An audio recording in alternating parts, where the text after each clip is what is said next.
یا ایھا الذین آمنوا استعینوا بالصبر والصلاۃ، اے اہل ایمان مدد حاصل کرو صبر سے اور نماز سے۔ ان اللہ مع الصابرین، یقیناً اللہ صابروں کے ساتھ ہے، صبر کرنے والوں کے ساتھ ہے۔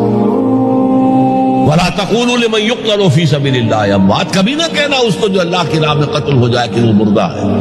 بل احیاء ولکن لا تشعرون، وہ زندہ ہے لیکن تمہیں اس کا شعور نہیں۔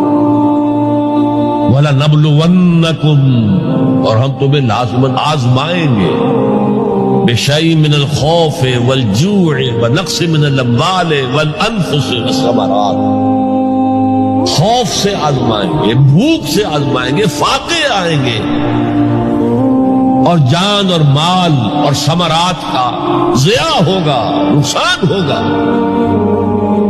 وَبَشِّرِ الصَّابِرِينَ الَّذِينَ إِذَا أَصَابَتْهُمْ مُصِيبَةٌ قَالُوا إِنَّا لِلَّهِ وَإِنَّا إِلَيْهِ رَاجِعُونَ، اے نبی بشارت دے دیجئے صبر کرنے والوں کو۔